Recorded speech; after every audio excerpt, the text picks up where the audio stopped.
The So Bros Network presents the movie podcast breaking down films and their impact on pop culture as they approach the legal drinking age. This is Drinking With. Now here's your host, Stephen McCash. Welcome to Drinking With, the podcast where we raise a glass to the movies that have reached the legal drinking age. I'm your host, Stephen McCash of the So Bros Network, and join me as we embark on a cinematic journey through the classics of yesteryear, celebrating their 21st birthdays in style. From iconic blockbusters to hidden gems, each episode will toast to a different film that has stood the test of time and shaped our cultural landscape. So grab your favorite beverage or the one we curated for this episode, and let's dive into the nostalgia as we explore movies that are finally old enough to join us for a drink at the bar. Now, joining me at the bar, as always, are the two best people I can think of to stumble out of a bar after a long discussion of movies. First, the resident film critic of the Sobros Network, Mr. Brandon Vick, who's also a member of the Southeastern Film Critics Association, a board member of the Music City Films Critics Association, and most importantly, the birth giver of the Vic's Flicks and Cinema Chronicles podcast that you can hear wherever you get your podcasts from. And joining him is the man behind the Sobros Network, the EIC, the glue of the brand, a gin aficionado, of somebody who has proven to be an all-around cat lover and football wordsmith, and also a budding sports talk radio star. He is the man, the myth, the legend, Mr. Stoney Keeley. Thank you for the warm introductions, McCash. I feel like I'm getting hyped up before a boxing match. Yeah, I was about to remind everybody how you gave Animal House 1 star, but Scoob 2.5 stars, but I decided otherwise. But then I guess I just did it still. Well, Scoob's a better movie than Animal House, so there you have it. You're trying to deliver a knockout before the fight has even started, sir. Well, you're the one that brought up Animal House, and now I'm mad thinking about that movie. That's right. You want to talk about Gremlins? Fighters, back to your corners. Let's. How are we doing this fall afternoon? Yeah, I'm feeling great. This is the most wonderful time of the year, so I'm stoked. Love it. Don't have to mow the yard anymore. That's right, and everything's dead and cold. Everything's dead and cold. Yeah, I love it. I mean, it's just the beginning of November. I don't think everything's dead just yet. Oh, come over to my house, pal. Everything's dead. I think we're close to. It's usually the first or second week of November that's peak leaf season. So yeah, you're right. There's still like a couple more weeks of life left. I think we're still. I mean, we're probably in. We're like. I mean, you know, I'm just trying to imagine life in November in Tennessee. Yeah, and not that I'm living it right now, but. I mean, I think we're wearing jackets. What do you mean? Just look outside. I mean, I wore a jacket over here. Yeah. Mm-hmm. Had a gun in it. Sorry. You left him. Sorry. You left him too long to dangle, McCash. You give him enough time, he's going to come up with something. All right. Sorry. But yes, this is. I love the season. I love it. It's the holiday. Christmas is before you know it, and then then after New Year's it gets kind of depressing, but that's okay. This is that time of year. It's early November where, you start getting inklings of what's to come in movies as far as award season starting to get off the ground. No award shows yet, but the films themselves are getting ready to come out.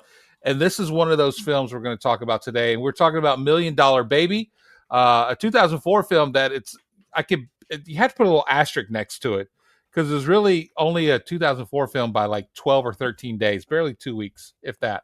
Yeah. But $1 Million Baby is all about determined underdog Maggie Fitzgerald and her dreams of becoming a professional boxer as she convinces the hard and distant trainer Frankie Dunn to take her under his wing.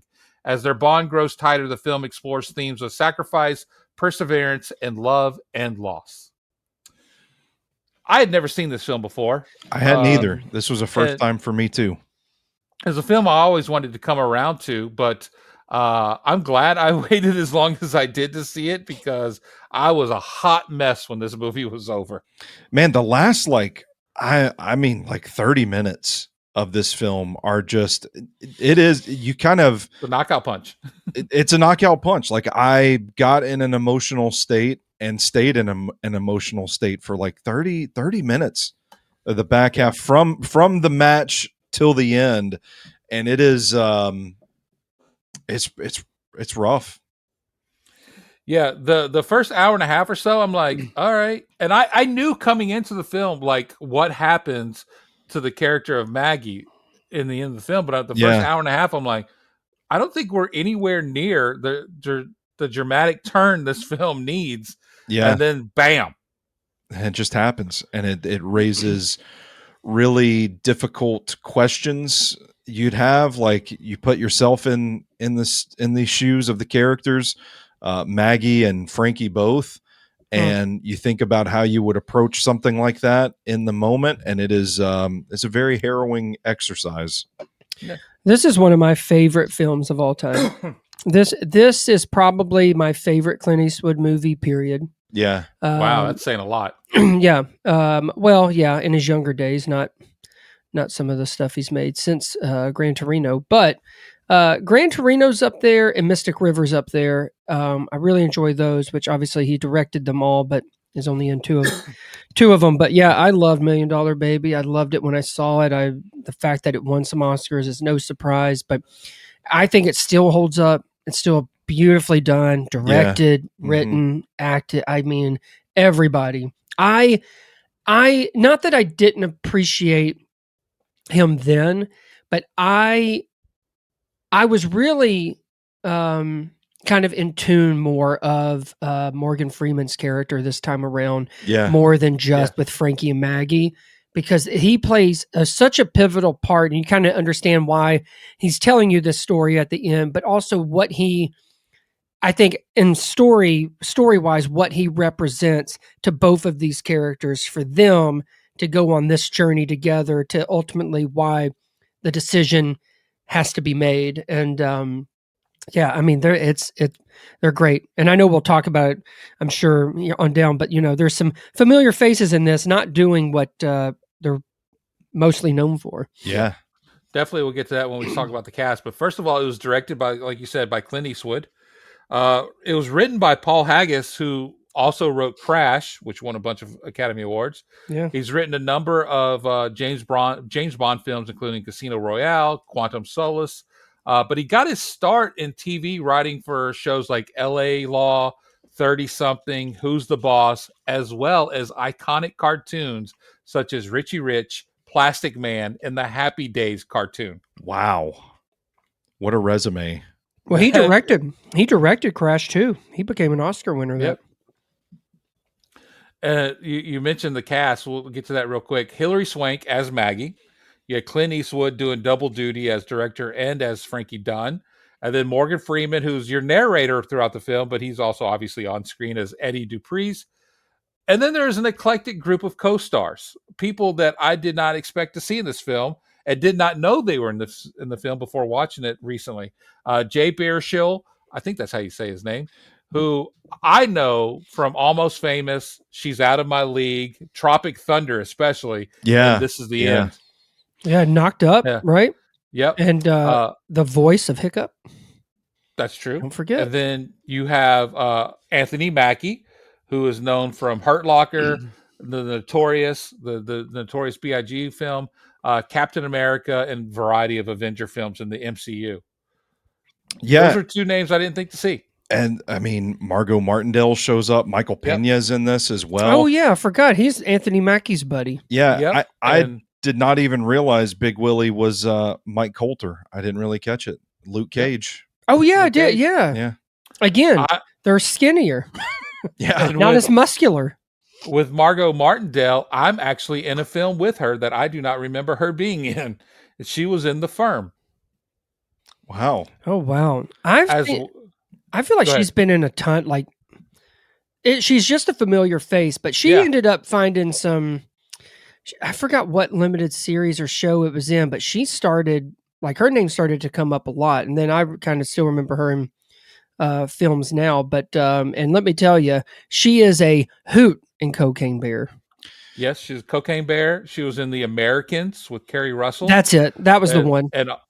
And Walk Hard, the Dewey Cox story as well. Oh shit! Acclaim everywhere.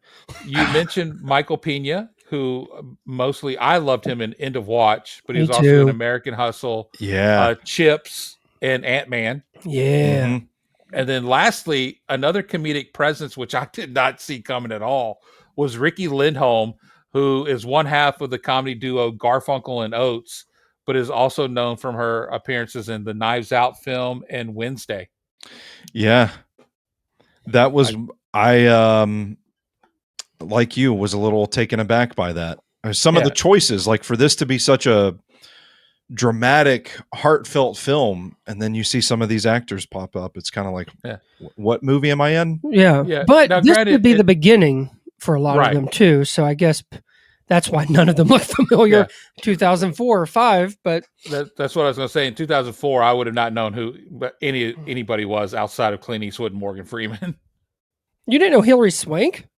I knew she existed. Okay. I don't remember what she was in prior to this movie. Well, I will tell you this, and it might be in your notes, but she's already an Oscar winner by then. Oh, what was she in? Boys Don't Cry. Not in my note.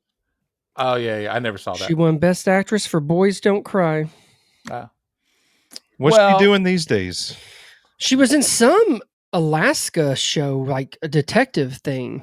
True Detective? Is that Hilary Swank and Jodie Foster? No, she was in some kind of detective show. Oh, I forgot. How could I forget Ordinary Angels? Exactly. Yeah. Exactly. Which was sort of like a Blindside kind of role.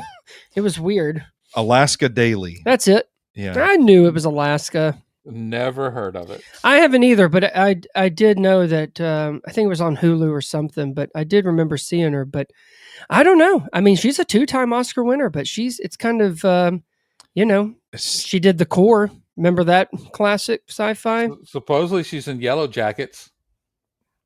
Man, whew, boy, her filmography, the last... It's very John Cusack. The last decade or so. Yeah. I remember P.S. I Love You. That's the last one I remember.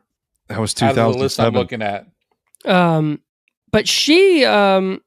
But then I'm also wondering, like, was there a phase where, like, she just didn't really take that much? Because I read a thing here a few months ago that they tried to get her to come do some episodes for Cobra Kai, but according to them, she said it just never really, like, made that much sense for her to do it. Yeah. Okay. Well, let's raise a glass to Hilary Swank and her biography. I have a drink for $1 Million Baby. I changed the name on it because I couldn't pronounce the name. I was going to give it the name of the nickname that is given to Maggie, but I'm not going to butcher it. So I just changed it to the Hit Pit, and the Hit Pit is the name of the gym that's actually in the film that is used. Okay. All right. And the Hit Pit contains 2 ounces of bourbon, a 1/2 ounce of sweet vermouth, a 1/2 ounce of elderflower liqueur, and a 1/4 ounce of fresh lime juice with a dash of bitters. What you're going to do, you're going to add all your ingredients into a shaker with ice and shake well, and then strain into a martini glass. Garnish with a lemon twist and a cherry. It's a smooth but bold drink, perfect for toasting resilience, heart, and a knockout performance. Hits you right in the chest. Right in the chest. Lemon and cherry is an underrated combo, by the way. The lemon twist and those are my favorite Starbursts, so I agree with you, sir. How about that? Oh. I just pop a couple of those down in here, too. Yep. Now, I did say this film is barely a 2004 film, and we're going to talk about money real quick. In the year 2004, it made a whopping $842,253. Hell yeah. And we'll get into the box office, but what do we think the budget for $1 Million Baby was? Hold on. Can I just say that for people that don't know, this is what they would call an Academy run. So it qualifies for the Oscars. And if you do it in New York and LA, and at least do it, I think back then it used to be a week or 2 weeks, but a lot of films would do it. American Sniper did it, one of Clint Eastwood's movies with Bradley Cooper. A lot of them would kind of do this little Academy run, and then most of us would see it like in January. Yeah. December 5th in New York City is what Wikipedia says, and then December 15th in the United States. It was 9 theaters rolled out on December 15th. So listen, almost $1 million for, let's just say, 10 theaters, maybe? Yeah, that's... Hey, come on. So anyway, we've just mentioned that it's barely 04, but that's why we're doing it, because it did technically have its release, even though it didn't get its wide one until January. But go ahead. Sorry. So this is budget, right? Budget. What do we think the budget for $1 Million I Baby don't know. is? You got some famous people in this now. I'm gonna say, oh man, but I feel like Eastwood shoots cheap though. Yeah, I feel like we've talked about that before with Mystic River. Too. Yeah. I'm gonna say 25. 25. I was thinking maybe like 43. 25 and 43. I actually now that you mentioned Mystic River, I want to see what its budget was because I don't remember off the top of my head, but I can pull it up real quick. Do we want to guess Mystic River's budget again? Wasn't that in the 20s? 17 million. All right, let me get this again. What did you guys say for $1 Million Baby? And I'll tell you. 25. 43. 25 and 43. All right, so the budget for Mystic River was 25 million. Well, maybe that's why it's in my head. Yeah. And you're not far off the budget for $1 Million Baby, $30 million. And let's put in that to some correlation. The budget for Friday Night Lights that we just did 2 months ago was also $30 million. How about that? You got different results. Yeah. Vastly. But that's also not fair because the cast is vastly different. So that's not fair. And also, $1 Million Baby did not get a TV spinoff. It did not. That's true. No. That's true. I wish it did. Well, you could have because this was based off of a book that was like a collection of stories like this. Yeah. I would love to know if he bought that cafe. The diner. Yeah. Or is it just a season of him trying different pies? Yeah. And it becomes... You could go a number of ways. Yeah, there was a woman. Maybe he becomes Andy Griffith in Waitress, and you get $1 Million Waitress. Exactly. Wow. Oh my God. Now we're cooking. Yeah, you were talking about there you go, Hollywood. Andy Griffin. That's a legendary pie eater. And take that for what you legendary pie eaters. Is that his favorite pie was Aunt B? I bet. Oh, stop! Aunt B's B. Booty. Don't water out. Don't leave those two alone with a can of Coke Zero. Yeah, there it is. There's a callback. We obviously realized that $1 Million Baby is episode 3 of the day. It is for those keeping score at home. Yeah. Look, $1 Million Baby, like we said, opened December 15th, 2004 on 9 theaters. It rolled out to 109 theaters on January 7th, which it finally rolled out to over 2,000 screens the weekend of January 28th. And had compiled $9.4 million to that point on 147 screens. There's a reason why I'm saying this. Week 1, back in December, it was the 24th ranked film. Week 2, it dropped to 26. Week 3, it dropped to 27th. When it moved to 109 screens, it jumped up to 15th. Man. 14th in week 5 on 122 screens. You're seeing a trajectory here. Week 6, it moved up to 12th on 147 screens. And then week 7, it finished 3rd on 2,010 screens behind the films Are We There Yet? And Hide and Seek. Of course. So my question to you boys is, what was the wide release opening weekend box office the weekend of January 28th to 30 for $1 Million Baby, U.S., Canada? And Are We There Yet is number 1. With Ice Cube. Oh, boy. No, I'm going to say 17 million. I'm going to say 11. 17 and 11. Brandon is the closest without going over at $12.265 million. There you have it. And I will say a lot of times, and I mean, anybody that kind of keeps up with like award season, like you said, by the time October, November is kind of award season kickoff and everything. But back then, the Oscars came out. The Oscars were in February. Yes. Which means that by the time $1 Million Baby is opening up in over 100 screens to 2,000 screens, it's got those, previews on TV that says it's been nominated for 8 Academy Awards and stuff like that. So it feels weird. It's got some momentum behind it by then. Yeah, it does. Because now, they're not even announced till now into January, maybe February. I was about to say, I think it's February when they're announced. And then March has been, which I kind of wish they would put it back in February. I agree. But they did it because of COVID and never went back. So your U.S. Canada total box office was $100.5 million. Dang. And this is Eastwood. weird. because worldwide it brought in just under $217 million, which means the international audiences loved this film way more than American audiences did. You mean people love Clint Eastwood? Yeah, that's all over the world. That's fascinating. What is it about this film that draws such a global audience? Well, boxing is an international sport if there ever was one. True. Fair enough. I think you've got, I mean, it's kind of like how they say, like Tom Cruise is an international star. I think if you don't, I mean, everybody knows Clint Eastwood.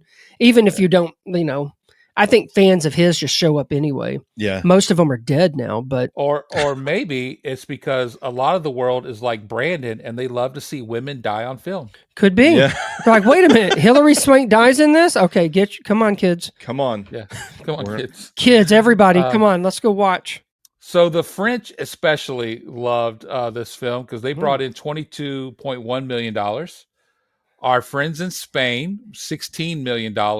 And we haven't visited them in a while because they haven't been on the roster. But Bulgaria, they're back. An impressive $41,000. Get it, Bulgaria, man. Get it. There's a little pocket of Clint Eastwood fans out there. Yep. But not many in Lithuania, as it only brought in $3,500 at the box Bunch office. of jerks. Indeed. What theaters are showing these in Lithuania? Yeah. Like, do they have a version of the Belcourt out there that's like, oh, there's this American filmmaker, Clint Eastwood. Have you heard of it? Yeah. I wonder if you think there's a chance they could become our 52nd state? I don't know. They should. I'm the wrong person to ask. Just to teach them a lesson. Have they named the 51st and I missed it? Yeah, Canada. Oh, Canada. Yeah, okay. I didn't know if it was going to be Greenland or some executive order thing. I'm not sure. I just know that now on the map, they're known as the Canadiasol. Well, at the time of this taping, it could be Iran for all we know. It's true. That's true. Yeah, that's what's fun about America now. There's so many options. That's wild to think about as we're sitting here recording this. By the time this is released, there may be a full-blown world war going on, and we're just here talking about $1 Million Baby. Yep. Like it's nothing. Clint Eastwood. Business. Yep. The NFL season's been canceled, Yeah. Yep. Oh, man. The draft has been reinstated. Yeah. Those are darker times. We're already talking about a dark movie to begin with. Let's talk about ratings and reviews. On Rotten Tomatoes, the tomato meter, there's 268 reviews. What do we think the critics thought of $1 Million Baby? This has got to be one of those. I'm gonna say 96%. I was gonna say 93. You both shot over a little bit. 90%. That surprises me, to be honest. 9 out of 10 dentists agree. Oh, yeah. And then the popcorn meter, the everyday Joe, 250,000 plus reviews on Rotten Tomatoes for $1 Million Baby. What do we think this sits at? I mean, I don't think it starts with a 9. I don't either, because this probably feels like. I'm going to say 79. I was going to say 81. I'm going to say 82. Okay. 82. 79 and 82. Actually, everybody is on agreement that at 90% is the rating for both popcorn meter and tomato meter. I'm surprised. Usually when when critics really love it, and again, you're talking about an audience that may or may not kind of appreciate Clint Eastwood. Yeah. What does that, and it's not like Hillary Swank is like the Sandra Bullock or, I mean, that's just not who she is, the type of actress she is. I'm looking at it as kind of like the reputation for the Oscars for a long time, like the awards and stuff was like, oh, boring or sad movies. Right. And this kind of feels like it's long. They're like, how come Aragon wasn't nominated? It's very sad. I could see like general moviegoers being like, nah, this ain't what I'm trying to accomplish on a Friday night. They said, oh, wait a minute, a woman dies in this? Maybe that's what it was. Yeah. What? Sign me the fuck up. What? Yeah. The people on Letterboxd wanted to weigh in with their thoughts as well. And Anto gave it 4.5 stars and says, Rocky is for boys. $1 Million Baby is for men. Yeah. I like it. There we go. I like it. Yep. I'll drink to that. Yeah. Yes. Matt the Snapper, great name, 4.5 stars. Says, it's like Eastwood took the plot of Rocky V and said, I can do it better. And my God, he did. Yeah. I didn't and he ever does. look at that one. It continues. While I prefer Mystic River as an overall movie, the last third of $1 Million Baby is just masterful. It really is. That's what changes the film, really. Like up to that point, the underdog story, it is sort of like Rocky Mickey. Like it is like, oh, she's a girl. But then what you don't realize is what this is actually building to. And it was never about that championship fight anyway. And I think that's why you have someone like Eastwood that is kind of looking beyond just that. Listen, there's a lot of boxing tropes in this, but there's always something there. And I think it really kind of does come from the writing and the performances of like, it's not just boxing. And then it's very clear in the last, like you said, half hour or so that this is far beyond the sport. I agree. One person who didn't make it to that final quarter or final third, is J Mart on Letterboxd, who gave it 2.5 stars and says, turned it off with 30 minutes left to watch Rocky. Sorry, not sorry. That's what a dumbass. Yeah. Go sit on a Coca-Cola bare ass. A Coke Zero, sir. I'm thinking he needs a 2-liter. A one. Saying shit like that. Yeah. I can't imagine. That's just some hater shit. I can't imagine feeling like that. Yeah. That goes back to Rockies for boys and $1 Million Babies for men. Hey, there we go. Yeah, I was going to say, sit on a can of butane and light a match. There we go. Do it. Yeah. Do it. Who is this again? Blow this guy to smithereens. I don't care. I don't care. He shouldn't have done opinion. it. He shouldn't have done what he did. He went too far. If you're going to talk out of your ass, you need to be lit by the ass. That's right. It needs to explode. Yeah. You need to explode. I like that. We talked a lot about award season. This film definitely brought home a lot of gold.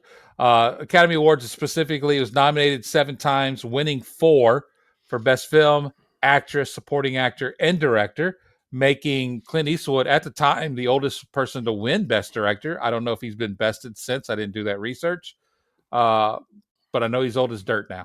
That is true. Martin Scorsese won for The Departed, so he might. I knew that, but I didn't know if he was older or not at the time. Well, you know what? He's not. Clint Eastwood's like 90 something. Yeah, so Clint Eastwood is still the oldest director. But he's like Robert Redford, never won an Oscar for acting. I could see why. Never won. No offense to Clint Eastwood, but he was nominated for $1 Million Baby for actor. Yeah. And I that would have been a good that one. year? Do you remember? He lost to Jamie Foxx for Ray. Well, yeah, there you go. Take that. Lost to Jamie Foxx, and then the other two that they lost was adapted screenplay, which went to Sideways, and film editing, which went to Aviator. Oh, so Scorsese was involved in that one, wasn't he? Yep. Well, and then, like I said, this made Swank a 2-time Best Actress winner. And for anybody keeping score at home that thinks, oh, hey, how Morgan Freeman won for Best Supporting Actor. How many was that for him? That's his only one. That's kind of wild to think too. But hey, he's got a good. Tim Robbins won for Mystic River. Those supporting characters in some Clint Eastwood movies. Why didn't Dwight Yoakam win for Cry Macho? You know, I'll tell you why. It's an awful movie, but but come on. But yeah, I think all those are well deserved. Morgan Freeman, Hilary Swank. I think it was kind of a surprise because it was a late addition to the Oscar race, but the fact that it did pick up director and picture, which, I mean, looking back, I mean, I got no qualms about it, even though I think Sideways was nominated too, which I really enjoyed. And it's Ray. a good film. But yeah, no, that's a loaded Oscars for a lot of stuff. I think a lot of people would say, yeah, those are some great films. I agree. So, $1 Million Baby was based off a collection of short stories that was in a book called Rope Burn: Stories from the Corner by Stephen King. By one man named FX Toole, who is actually better known as a longtime fight manager and cut man Jerry Boyd. The book was published in 2000 by HarperCollins, and Toole was 70 at the time and had been writing and battling rejection letters for 40 years before getting published finally. Wow. And Roe Burns was his first published work, and soon after its publication, he was commissioned to write his first novel, an epic story set on the Texas-Mexico border, but sadly died in 2002, just before the novel was finished. And he dedicated it to his partner and longtime friend, Dub Huntley. I'll be. They always see. That's what happens. He got a late start. But the films was based off 3 particular short stories from that book called The Monkey Look, $1 Million Baby, and Frozen Water, with some of the parts of the introduction used as well. And then Haggis, that we talked about, would come on to later write the screenplay. And Toole died, sadly, shortly after learning Clint Eastwood had signed on to the film as star and director. Wait, he was alive and found out? He shortly died after learning Clint Eastwood had signed on to do the film. He was so happy it killed him. It killed him, yeah. He thought, oh my God, Clint Eastwood is going to direct and star in this, and a woman's going to die. I'm about to get paid. Take me now. Take me now, good Lord. I've seen it all. And then the good Lord listened. And the good Lord said, you got it, buddy. Come on up. Or down. We don't know where he went. Well, I'm saying, right now in my scenario, he's talking to the Lord, so it has to be in the clouds. Okay, that's my understanding of the Bible. You go talk to the Lord and sit on a cloud. I believe that is what I've read. Okay, but yes. Well, poor guy. Well, at least he got to know that, his stuff was in good hands. Yeah. Peter Berg wasn't going to direct it. He got a good director. Exactly. Yeah. I will say, we talked about earlier about the climb of this movie at the box office, and it remained in the top 5 at the box office from the time it was nominated for Oscars until the actual ceremony. And it actually stayed in theaters for 6.5 months, which no film today could even remotely get close to doing. No, that's unheard of in this day and age. Yeah. The prepping and the shooting of $1 Million Baby was so quick that producer and director Clint Eastwood basically kept the same crew as he used on Mystic River, because he pretty much directly went from one to the other. I was about to say, didn't we just talk about Mystic River last year? Yeah. Last year we did. Yeah. So he was on a run, man. Man, that is a run. Yep. And this was not his first time winning an Oscar for Best Director, as he did also for 1993's Unforgiven, which also featured Morgan Freeman. And won Gene Hackman Best Supporting Actor. Yeah. I'm telling you. And who else was in that? Richard Dreyfuss. No. He's dead now. I can't think of his name. Anyway, I just remember Gene Hackman, Morgan Freeman, and Clint for the most part. That's going to bother me because he was also in Patriots Day. Beats me. I'm lost on this one. Richard Harris. That's who I was thinking. Oh. Yeah. I was going to say, yeah. I think his last film was Gladiator. One of his last you're right. films. I think we may have talked about that on like the second episode ever of this podcast. We did, but I take that back because he was first Dumbledore and they had to recast because he passed away after the first movie. Yeah. That's what it was. We may have also big talked Richard about that Harris on the fan. second Big episode. fan. Dressed up as him for Halloween when I was 13. Yeah. Here's a little fun little knowledge of trivia. Clint Eastwood, like I said, won Best Director in '93 for Unforgiven, and he won Best Director in 2005 for $1 Million Baby. Mm-hmm. He was presented the award at the Oscars for both of those awards by the same person, and it's the one and only Barbra Streisand. How about that? Yeah. How about that?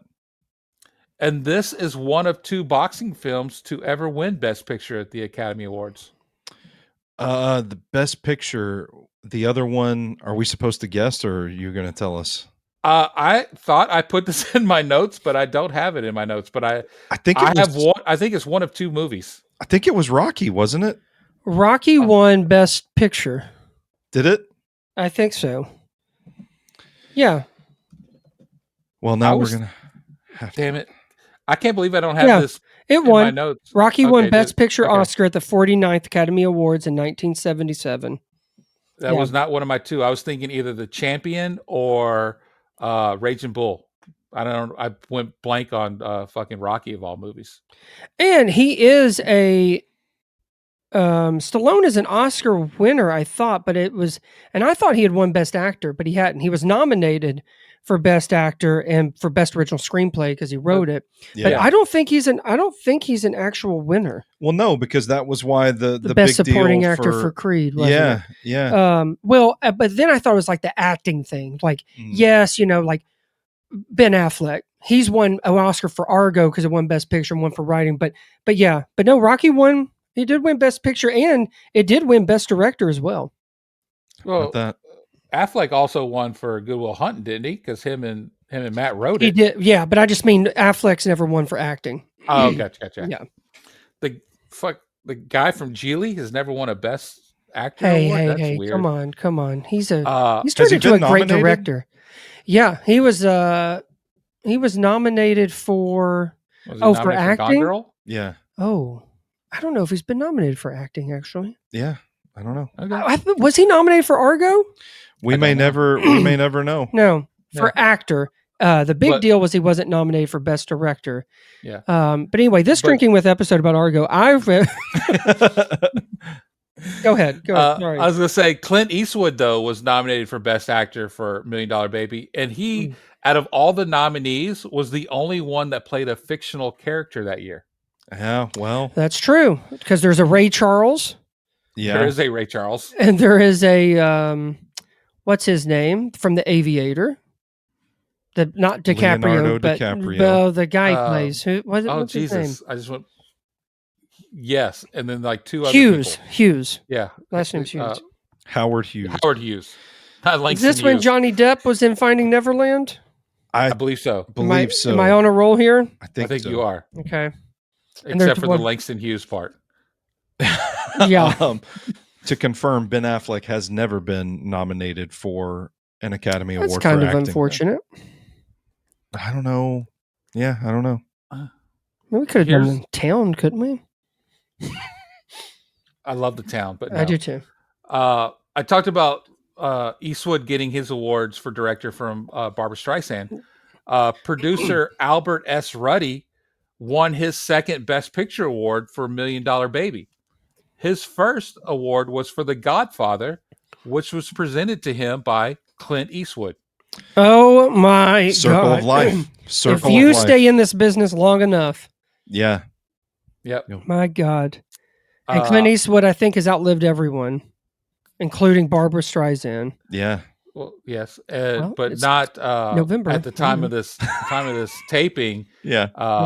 Never mind. Let's so just easy to get. Check back with us in November. Yeah. Let's see. Unforgiven and $1 Million Baby won Best Director and Best Picture with Clint Eastwood as actor, producer, and director, and co-starring Morgan Freeman. It's got talent. Yeah, that Morgan Freeman guy, pretty good. Yeah, he is God. Yeah, they got something. I look forward to their next one together. Yep. Look, if you want some party tricks to throw out, some little trivia to throw out at your next party, just ask somebody who the first Best Picture winner was to ever be released on HD DVD. Would that be Unforgiven?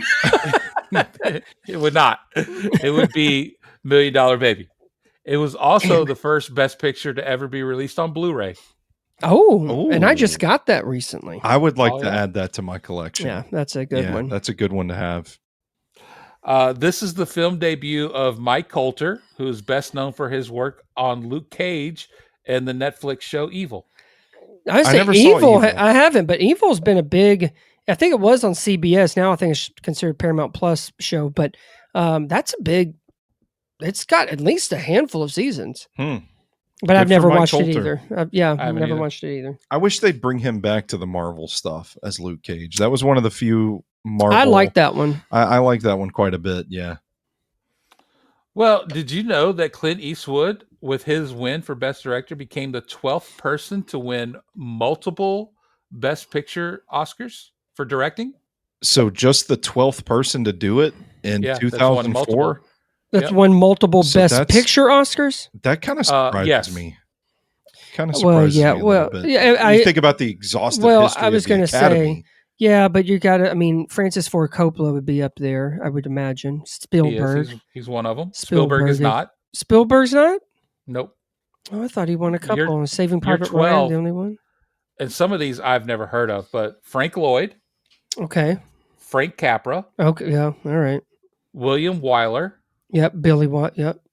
Elia Kazan, It doesn't seem. not familiar.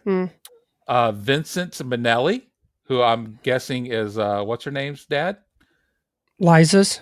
Liza's. I could be wrong, but I'm just No. a shot in the dark. If you have the same last name, you are related. Everyone knows that. That's the rules. Billy Wilder. Oh, okay. I missed. Okay. David Lean, who I'm not familiar with. Oh, man, no. Robert Wise, Fred Zinnemann, and then Francis Ford Coppola, and lastly Milos Forman. Oh, Milos, yeah, because he was. Yep. I mean, Milos went from what was it? He did Terms. I think he did Terms of. No, he didn't do Terms of Endearment, but he did like Amadeus. Yes, and he did like Chocolat. I know he didn't win Best Picture, but he's had more than a few. Yeah. Okay. Wow. And this is not Hilary Swank's first sports-related film, and I think we've kind of hinted at it earlier, as she starred in the next Karate Kid. Yep. Yeah. Good for her. Couldn't get her back for Cobra Kai. Nope. No. I don't think that third movie made sense, and neither did her coming back in Cobra Kai make sense. Yeah. No. But By she no would have been the means. biggest person on that. That's true. I'll tell you that much. Would have been a draw. If you say so. If What about Eastwood? Could they make On room for Karate him? Kid? Could they make room for him? He could be the new Mr. Miyagi. Yeah. Wouldn't that be a treat? his bones will break when he moves. He's just screaming, "Wax on, wax off, get off my lawn." He'll be the new Mr. Glass. To tie this to M. Night Shyamalan. Yeah, somehow. Well, M. Night Shyamalan could have been a choice for director. We don't know, but I do have some coulda, woulda, shouldas for $1 Million Baby. Oh, okay. Okay. This is good. Morgan Freeman was originally approached to play the role of Frankie Dunn. I could see that, though. Yeah, but even before Clint Eastwood took on directing and starring roles, he decided to take the part of Eddie Scrap Iron Duprice. Okay. I kind of feel like Clint Eastwood's like grumpiness lends itself to the hard exterior that we see from Frankie early on. Yeah. And Eastwood it's on his face. Yeah. Like you can't, nobody has that kind of look. Yeah. So that kind of felt like that had to be it had to happen that way. Yeah. Angelica Houston originally bought the book rights to Rope Burns. I thought she was going to be Hilary Swank's character. I'm about to say, heavens. Yeah. I shouldn't have said bought. She brought the book to producer Albert S. Ruddy, brought it to his attention, hoping that he would ask her to direct the film. Because she guaranteed that he would cry after reading the book, or the story rather, and he admits that he did. However, by the time Rudy acquired the rights, Houston was busy on another project. Damn it. I'm not sure how that film would be. I don't know either. Yeah. And for those that don't know, the legendary John Huston, that's his daughter. Yes. And Jack Huston, who's been in a lot of movies, that's her brother. It wouldn't have been the same. It certainly wouldn't have that type of, the way Clint Eastwood makes his films, especially like as he's gotten older, he kind of did take on where sort of Mystic River on through like even like Richard Jewell, he kind of makes them the same way, like the feeling, the look, the tone of it. I don't know. I don't even know if I've seen a movie Angelica Houston's directed, so I probably can't really I'm looking up now. I don't know if she has, but I will say in his later years directing films and acting as well, I'm really upset that there wasn't a threesome scene with Clint Eastwood in this film like there was that one film that I saw a couple years ago that I don't remember the name of. Wild that I Things? thought it was odd. Wild Things. I don't think it was Wild Things. It was a threesome? Yeah, there's a scene where he's smuggling, he was smuggling The drugs mule. or the mule. Yeah. Oh, yeah, that's right. Yeah, I forgot about that. So are you? We're there now. Hold on, I want to make sure I understand correctly. You were hoping that Clint Eastwood, Morgan Freeman, and Hilary Swank were in a threesome? No. Oh, Clint so Eastwood, confused. Jay Buchel, and Anthony Mackie all had a threesome. In the ring. Oh my God! Because Jay does get the shit beat out of him at some point in the film. Yeah, that's true. Yeah, which I mean, rightfully so. He basically got a Coke Zero up the ass. Yeah, he did. He looked like it. I don't know what that means. I don't know. You get your face beaten in with a. I'm just here to be the laugh track. I don't get it. And just smash his face in and then stick a can of Coke Zero. He probably would have rather had a previous Coke episode. Probably would have been a nice. He probably would have rather had a Coke Zero up his ass than maybe get beat up by Anthony Mackie. Fair enough. So the last coulda, woulda, shoulda, and the last note I have for $1 Million Baby is there were two actresses attached to play Maggie before Hilary Swank came on board. Who do we think those two actresses could have been? And it's not Alicia Silverstone. I was about to say Alicia Silverstone. Early 2000s, maybe. Or 2003, 2004. I don't know. Sandra Bullock. Halle Berry. Yeah. Oh, I would have liked that. Nicole Kidman. Sandra Bullock was one of them, but she eventually committed to do Miss Congeniality 2 instead. As she What should. a choice. As she should have. I mean, I don't know. I just keep thinking like Nicole Kidman or Helen Mirren. Not either one of those. Damn it. Ashley Judd was considered for the role of well, Maggie. you know what? Yeah. Back then, she was, that makes sense. Yep, that makes sense. Yep. That could have been really something for her. Yeah. Do we have some favorite scenes or quotes from $1 Million Baby that we would like to add before we move out of here? I do. Let's hear it. By all means, sir. They just laugh at you. So hurtful. It is hurtful, but I remember saying that anytime, like whatever we were talking about, and I just been like, they just laugh at you. But yeah, that scene, but in context, that scene is very hurtful because that woman just got a house for free and she's being a bia about it. That shit pissed me off so bad when Margot Martindale's character just as a whole pissed me off about as much as Tim McGraw did at Friday Night Lights. And she's like so unappreciative. Ungrateful. Unappreciative is a better word for a free house. And she's worried about all this money she gets from the government. Yeah. And she's Which is a mentality I see a lot, especially where I live. Like, why do I want to get off my ass and get a job when I've got this? Yeah. And she's very ungrateful. It was amazing. And then even the way she kind of handled it. And then I liked where Clint Eastwood doesn't even say anything, but you see him looking like he's up against the porch. And then of course, it kind of comes out when it's clear they've been to Disneyland and everything else before coming to see her, which is also a nice, but then it's kind of like there's a little bit of that, like, okay, she sees them for who they really are because she actually tells Eastwood to be like, it's none of your business, but then she handles it herself and, they storm off, which rightfully, of course they do. Yeah. But yeah, I think I really, I think it's in those final moments where he kind of tells her what that saying is. And it's the first time of the whole film. And again, it's all about kind of this journey of kind of how they meet and where they meet in their lives. But, that it's a very tender moment in that last little bit. And it is, it's not so, I guess this is a moment, but even through all the years, and I haven't really watched it all the way through probably since I saw it in theaters. I just really loved it then, and I still do now. But the one thing I always remembered was that final shot of him in that diner. Yeah. And I even forgot about the letter to his daughter and stuff and why. Nice little reveal. But I loved when they first go. I paid more attention to it this time and when they were actually there. Mm-hmm. And I thought that that is such like, no matter where he goes, and it's like he just, there he is, and that's all he's doing at this point. And I don't know, I think it's one of the best endings, and the way it's just done, it doesn't even really kind of, it's just a glimpse, but you know what's going on. Yeah.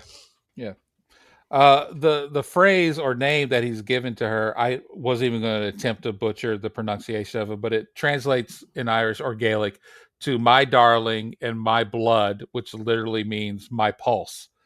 I love the connection between those two as it grows throughout the film, because you see the mom and the sister and the sister's husband or whatever as a part, but there's not a father in Maggie's life that seems to be around. And so, Clint Eastwood's Frankie character basically becomes that for her, even so strongly at the end of the film, where he's the one who has to like take her out of her pain, sadly. Yeah.